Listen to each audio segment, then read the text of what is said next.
ආයිබෝවන් කියලා සුපුරුදු ලෙන්ගතුකමින් පිළිගන්නවා. ඔන්න අදත් ඔයාලා හැමෝම මගේ YouTube channel එකට. ඉතින් අද දවසේ පොඩි දෙන්නත් එක්ක මම වැඩ ටික කරගත්තේ කොහොමද කියලා බලන්න ආරාධනා කරනවා. දිගටම වීඩියෝ එකත් එක්ක රැඳිලා ඉන්න කියලා. ඒ වගේම වීඩියෝ එකට යන්න කලින් පුංචි මතක් කිරීමක් කරන්නම්. ඔයා අද නම් මගේ channel එකත් එක්ක එකතුනේ subscribe කරලා එකතු වෙන්න කියලා ආදරෙන් මතක් කරනවා. ඒ පුංචි මතක් කිරීමත් එක්ක වැඩි කතා නැතුව අපි යමු වීඩියෝ එකට. මම මේ ලෑස්ති වෙන්නේ චූටි පුතාට රෑ කෑම එක හදන්න. කඩල ඇට ටිකකුයි මුං ඇට ටිකකුයි පෙඟෙන්න දාන්න. එයා තාම අපි ගෙදරට හදන කෑම එක කන්න ගොඩක් ප්‍රිය කරන්නේ නැහැ. ඒක නිසා මම එයා චූටි කාලේ වාගෙම එයාට වෙනමම කෑම එකක් හදනවා. ඔන්න මං මුං ඇට ටිකයි කඩල ඇට ටිකයි පෙඟෙන්න දැම්මට පස්සේ චූටි බබාටත් ඕන වුණා ඒ වතුරේකට අත දාගෙන සෙල්ලම් කරන්න. ඉතින් ඔන්න ඔය විදිහට තමයි එයා දැන් මගේ වැඩවලට සහයෝගය දක්වන්නේ. ඔයාලා මා චූටි බබාගේ පොඩි කාලේ වීඩියෝ නම් දකින්න ඇති. ඉතින් එයා හරිම කීකරුව මම වැඩ කරගන්නකම් මගේ ළඟට වෙලා ඉන්නවා. ඉතින් දැන් නම් එයාට ටික ටික තේරෙනවනේ. එයා ඉස්සර වාගේ ඒ විදිහට නම් දැන් ඉන්නේ නෑ. චූටි පුතා සමහර වෙලාවට ලොකු පුතත් එක්ක මේ විදිහට මිදුලට බහැලා සෙල්ලම් කරනවා. ඉතින් මම මේ වෙලාවට අනේ දූවිලි ගෑවෙනවනේ. එහෙම කියලා ඇත්තටම මේ ගන්නෙ නෑ ගේ ඇතුළට. එයාට සෙල්ලම් කරන්න ඉඩ අරිනවා. මමත් ඉතින් මට වැඩක් කරගන්න තියෙනවා නම් ඒ දෙන්නම් පේන මානේ ඉඳගෙන ටක් ගාලා මගේ වැඩ ටික මම කරගන්නවා. මොකද ලොකු පුතත් ඉන්න නිසා මට ඉන්න පුළුවන්කමක් නැහැ. මහත්තයා එනකන් කවදා හරි චූටි පුතා අතේම තියාගෙන එයාගේ දූවිලි ටිකක්වත් කුණු ටිකක්වත් ගෑවෙන්නේ නැතුව ඒ විදිහට මට තියාගෙන ඉන්න පුළුවන්කමක් නැහැ. මොකද ලොකු පුතාගේ වැඩ ටිකත් මම කරගන්න ඕනේනේ. ඉතින් මගේ ඇස් පේන මානේ එයාලට නිදහසේ හැදෙන්න මම ඉඩ අරිනවා. ඔන්න සෙල්ලම් කර කර හිටපු දෙන්න මම පොල් බින්දිනවා දැකලා ආවා ඔන්න පොල් වතුර බොන්න. ඉතින් ඒ දෙන්නට මම පොල් බින්දිනකොට පොල් වතුර දීලා හුරු වෙලා පොල් බින්දින වෙලාවට දෙන්නම එනවා පොල් වතුර බොන්න. මම පොල් ටික බින්දලා ඉවරනාට පස්සේ දෙන්නම පොල් වතුරත් බීලා ආයෙත් එළියට ආවා චූටි පුතත් සෙල්ලම් කරන්න. ඉතින් සෙල්ලම් කර කර ඉන්න ළමයා ආයෙ ගේ ඇතුළට ගත්තොත් අඬන්න ගන්නවා. ඒක නිසා ඒ දෙන්නට ඒ විදිහට සෙල්ලම් කරන්න දීලා මමත් එළියේ මේ විදිහට පොල් ටික ගන්න ගත්තා. මේ නම් හවස 4ට විතර. ඉතින් මම අද 4 ඉඳලා වාගේ කලින් උයන්න ගත්තා. මොකද ලොකු පුතාටත් මොනවා හරි කෑමක් හදලා දෙන්න කියලා කීවා. ඉතින් ඒ වැඩත් එක්ක මම කලින්ම උයන්න ගත්තා. එතකොට මට පහසුයි ලොකු පුතාටත් මොනවා හරි හදලා දෙන්නත්. අපේ වැලිගොඩ තියෙන්නේ කුස්සියෙන් එළියට බහින තැනමයි. ඉතින් ගොඩක් දුරට චූටි පුතා කරන්නේ වැලිගොඩ අදින එක තමයි.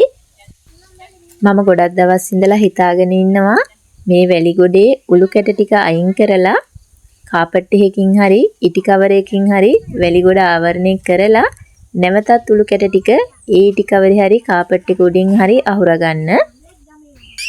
එතකොට චූටි බබාට බෑ මේ විදිහට වැලිගොඩ හාරන්න. ඒ වගේම තමයි වැස්සට ටිකක් හරි වැලි හේදිලා යනවනම් ඒකත් ඒ වැඩෙන් වැලක් වෙනවා. ඉතින් වෙලාව තියෙන වෙලාවක් බලලා ඒ වැඩෙත් ඉක්මනට කරලා දාන්න ඕනේ. ඔන්න සෙල්ලම් කර කර හිටපු ළමයි දෙන්න පොල් ටිකක් කන්න ඕන වෙලා පොල් ගාන ළඟට ආවා. ඉතින් ඔයාලා බලාගෙන ඉන්නකෝ පොල් ගාන වෙලාවට චූටියා මට දෙන සහයෝගය කොහොමද කියලා. ඉතින් මම මේ දේවල් මේ විදිහටම ඔයාලට අද පෙන්වන්න හිතුවේ. මේ වයසේ චූටි බබාලා ඉන්න අම්මා කෙනෙකුට හිතන්න යමක් ඉතුරු කරන්න. මොකද ගොඩාක් අම්මලා හිතාගෙන ඉන්නවා මගේ දරුවා විතරයි අකීකරු අනිත් හැම බබාම හොඳට ඉන්නවා අම්මලා වැඩ කරගන්නකම් කියලා. ඉතින් ගොඩක් දුරට අම්මලා එහෙම හිතන්නේ මතු පිටින් බලන දේ බලලා තමයි ඇතුළාන්තයේ බලන්නේ නැතුව. ඇත්තටම සෝෂල් මීඩියා වල වුණත් ගොඩක් දුරට පෙන්වන්නේ පුංචි වීඩියෝ කෑල්ලක්නේ. එතකොට ඒ වීඩියෝ කෑල්ලට එයාලට පුළුවන් බබා කීකරුව ඉන්න වෙලාවක වීඩියෝ කෑල්ලක් වුණත් ගන්න. මොකද ඉතින් තප්පර ගානක වීඩියෝ කෑල්ලක් නේ ඕනේ වෙන්නේ අපිට වීඩියෝ එකට.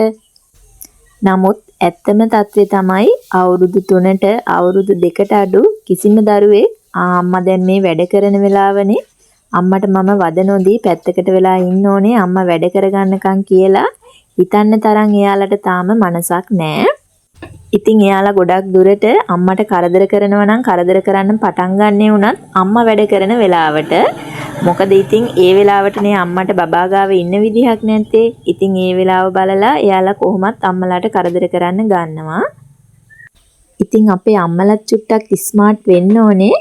දරුවා පුංචි කාලේ ඉඳලම තමන්ගේ වැඩ කරගන්න වෙන්නේ කිසි කෙනෙක්ගෙන් උදව් නැතුව තනියම නම් ඒ දේවල් වලට අපේ දරුවත් පුංචි කාලේ ඉඳලා හැඩගස්සවා ගන්න.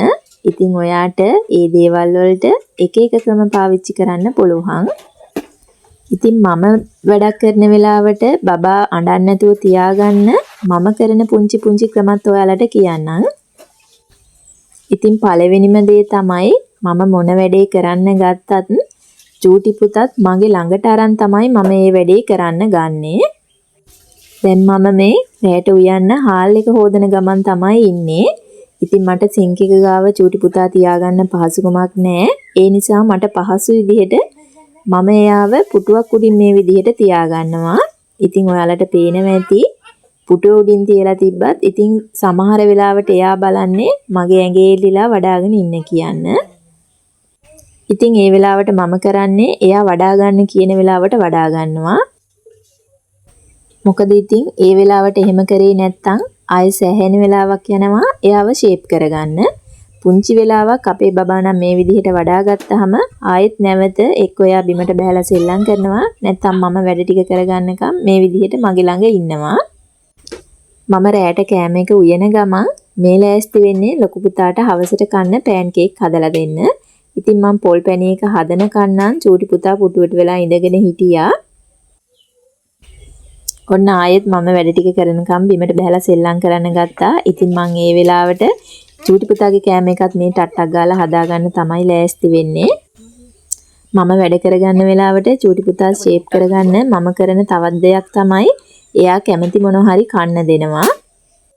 ඉතින් ඒ වගේ දේවල් එක්ක උනත් එයා ඉන්න ටික වෙලාවයි කාලා එයා සාමාන්‍යයෙන් කනවට වඩා කරන්නේ හලන එකනේ චූටි බබාලා. ඉතින් හලලා ඉවරනාට පස්සේ ආයෙ ඉතින් වඩා ගන්න කියනවා එක්කෝ නැත්නම් ලොකු පුතත් එක්ක ගිහින් සෙල්ලම් කරනවා. එහෙම තමයි මම වැඩ කරගන්න වෙලාවට උනත් අපේ චූටි බබා උනත් හැසිරෙන්නේ. ඔන්න මේ වෙනකොට නම් චූටි බබාගේ කෑම එකත් හොඳට ඉදිලා තියෙන්නේ. එයාට මං අද මුං ඇටයි කඩල ඇටයි දාලා තමයි කෑම එක හදන්නේ. ඉතින් කඩල ඇට ටක් ගාලා තැම්බෙන්නේ නැති නිසා මම පෙගෙන්න දාපු කඩල ඇට ටික හීමිට කැත්තෙන් ලියාගත්තා. ඉතින් එහෙම ලියාගෙන දැම්මට පස්සේ ටක් ගාලා කඩල ඇට ටිකක් තැම්බෙනවා. මම අනිවාර්යෙන් චූටි පුතාගේ කෑම එකට පොල් කිරි එකතු කරගන්නවා. මොකද ડોක්ටර්ලා වුණත් කියනවා පොල් කිරි වලට පොල් තෙල් වලට චූටි බබාලාගේ බර ඉක්මනට වැඩි වෙනවා කියලා. ඔන්න මම ළඟ දෙවිටි හිටපු බබා ආයෙත් පටන් ගත්තා ලොකු පුතත් එක්ක සෙල්ලම් කරන්න. ඉතින් මම මේ වගේ වෙලාවට ගොඩාක් දුරට උත්සාහ කරන්නේ කොහොම හරි ගෙදර වැඩ ටික ටක් ගාලා ඉවර කරගන්න. ඉතින් මම එයාව ෂේප් කරගන්න මොන දේවල් කරත් සමහර දවස් තියෙනවා එයා ෂේප් වෙන්නේ නැති. ඉතින් ඒ වගේ දවසට මම වුණත් කරන්නේ එක්ක ඔයා අඬව ගෙදර වැඩ ටික කරනවා. එහෙම නැත්තම් එයා පුළුවන් වෙලාවට වඩාගෙන ආයෙ බිමින් තියලා ඒ විදිහට තමයි මමත් ගෙදර වැඩ ටික කරගන්නේ. ඔන්න කතාවෙන් කතාවේ මම මේ වෙනකොට නම් පෑන් කේක් එක හදන්න අරන් තමයි ඉන්නේ. මම මේ වෙලාව වෙනකොට නම් අපේ ගෙදර රෑ කෑම එකත් ගොඩක් දුරට හදාගෙන ඉවරයි. ඔන්න ඉතින් සෙල්ලම් කර හිටපු දෙන්නම මම මේ වැඩේ පටන් ගත්තට පස්සේ මගේ ළඟට ආවා. මම වැඩ කරන දිහා බලාගෙන දැන් ඉතින් ඒ දෙන්නා එතෙන්ට වෙලා සෙල්ලම් කර ඉන්නවා ටික වෙලාවක්. ඉතින් මට මේ වීඩියෝ එකෙන් ඔයාලට කියන්න ඕනේ උනේ චූටි දරුවෝ නිසා මානසිකව වැටලා ඉන්න අම්මා කෙනෙක් නම් ඔයා ගෙදර වැඩ කරගන්න විදිහක් නැහැ. මට මගේ වැඩ කරගන්න විදිහක් නැහැ. නාගන්න විදිහක් නැහැ දරුවා නිසා කියලා. ඉතින් ඔයාගේ දරුවාගේ වයසේ දරුවා ඉන්න හැම අම්මා කෙනෙක්ම ඔයා විදිහටම දුක් විඳිනවා. හිතන්න එපා ඔයාගේ දරුවා විතරයි යකීකරු ඔයාගේ දරුවා විතරයි වද දෙන්නේ කියලා. ඔන්න ඉතින් ඉස්සල්ලාම හදපු පෑන් කේක් එක මම දෙන්නටම දෙකට කඩලා දුන්නා. මම ඉතුරු පෑන් කේක් ටික හදනකම් මම හිතනවා ඒක කකා ඉඳී කියලා දෙන්නම. ඉතින් ලොකු පුතාට නම් චුට්ටක් තේරෙනවනේ. චූටියා තමයි ඉතින් මොන හරි කේස් එකක් දැම්මොත් දාන්නේ. ඉතින් පුළුවන් තරම් ඔයා වැඩ කරන වෙලාවට වුණත් එයාවත් ළඟින් තියාගෙන සතුටින් ජීවත් වෙන්න බලන්න. මොකද එයාලගේ මේ පුංචි කාලේ තියෙන්නේ තව බොහොම ටික කාලයයි. ඉතින් එයාලගේ මේ දඟ වැඩ අපිට විඳින්න ඉතුරු වෙන්නෙත් එතකොට බොහොම ටික කාලයයි. ඉතින් ඒ ටික කාලෙත් අපි දුක් වෙවි හිටියොත් එයාලගේ සුරතල් දකින්න අපිට පුළුවන්කමක් ලැබෙන්නේ නැහැ. ඉතින් කතාවෙන් කතාවේ වෙනදා වාගෙම ඔන්න අදත් වීඩියෝ එකේ අවසානට ලම් වෙනවා. ඉතින් ගොඩාක් ස්තුතියි මගේ වීඩියෝ එකත් එක්ක මෙතෙක් වෙලා රැඳිලා මම කියන දේවල් අහගෙන මම කරන දේවල් බලාගෙන හිටියට නැවතත් දවසක මේ වගේම ලස්සන වීඩියෝ එකක් අරන් එනකන් ඔයාලා හැමෝම සතුටින් පරිස්සමින් ඉන්න.